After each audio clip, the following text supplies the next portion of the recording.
আসসালামু আলাইকুম। আপনারা সকলে কেমন আছেন বন্ধুরা? আমি কলকাতা থেকে এনকে কিচেন বলছি। আমার আজকের রেসিপি মরিচ পনির।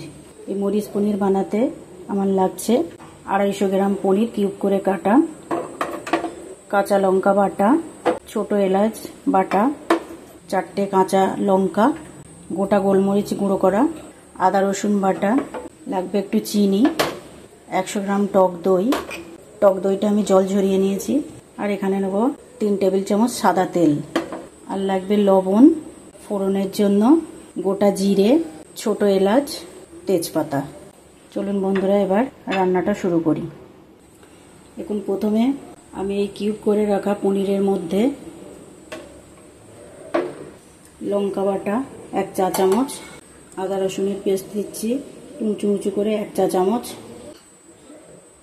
এখানে বেটে রাখা ছোট এলাচ এটাও দিয়ে দিলাম। এখান থেকে আমি অল্প একটু রেখে দেবো গোলমরিচ, আর ওই 1 টেবিল চামচের মতন দিয়ে দিয়েছি এর মধ্যে। এখানে আমি 1 টেবিল চামচ তেল দিয়ে দিচ্ছি, আর 2 টেবিল চামচ আছে রান্নার জন্য। এখানে আমি দিয়ে দিচ্ছি অল্প একটু চিনি, 1 চা চামচ পরিমাণ। আর আমি এখানে জল ঝরিয়ে রাখা 100 গ্রাম টক দই পুরোটাই দিয়ে দেবো। স্বাদ অনুযায়ী লবণ। এবার আমি এটাকে খুব ভালো করে মিশিয়ে নেব পনিরের সঙ্গে। দেখুন আমি এখানে খুব সুন্দর করে পনিরের গায়ে মশলাটা মাখিয়ে নিয়েছি।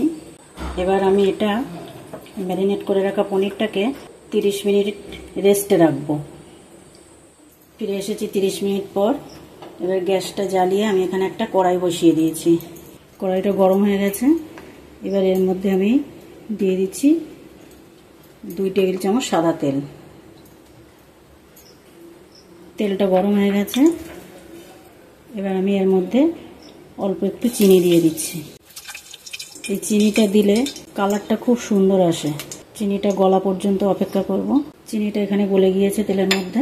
এবার আমি দিয়ে দিচ্ছি তেজপাতা 2টো, তারপর গোটা জিরে 1/2 চা চামচ, আর দিয়ে দিচ্ছি 3টে ছোট এলাচ। এ সময় গ্যাসের জালটা একদম কম করে দেবো। খুব সুন্দর একটা ঘ্রাণ বেরিয়েছে। এবার আমি এর মধ্যে দিয়ে দেবো সেই ম্যারিনেট করে রাখা পনিরটা। হালকা হাতে একটু নেড়ে নেবো এভাবে। এবার আমি গ্যাসের জালটা জোরে দিচ্ছি।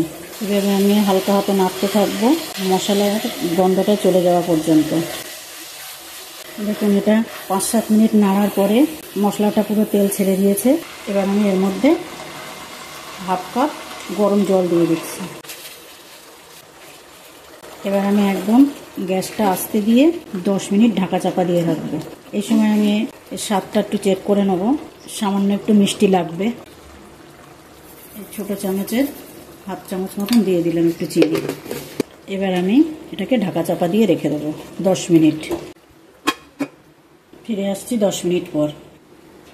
ফিরে এলাম 10 মিনিট পর। এবার আমি বাকি গোলমরিচটা উপরে দিয়ে দিলাম, আর সামান্য একটু গরম মশলার গুঁড়ো। আমার গ্রেভিটা কম হয়ে গেছে, ওই জন্য এই ছোট্ট বাটির 1 বাটি জল দিয়ে দিচ্ছি। আর রেডি হয়ে গেছে রান্নাটা। এবার আমি গ্যাসটা অফ করে দেবো। এবার এটাকে আমি একটা পরিবেশন করা পাত্রের মধ্যে ঢেলে নেব। শেষে কয়েকটা কাঁচা লঙ্কা মাঝখান থেকে চিড়ে এইভাবে সাজিয়ে ভাত বা রুটি বা পরোটার সঙ্গে পরিবেশন করুন মরিচ পনির। এতক্ষণ ধৈর্য ধরে আমার রেসিপিটা দেখার জন্য আপনাকে অসংখ্য ধন্যবাদ। আর আমার এই রান্নাটা যদি আপনার ভালো লেগে থাকে তাহলে একটা লাইক, কমেন্ট আর শেয়ার করে দেবেন। আর পরবর্তী রেসিপি পাওয়ার জন্য আমার চ্যানেলটাকে সাবস্ক্রাইব করে রাখবেন। ধন্যবাদ।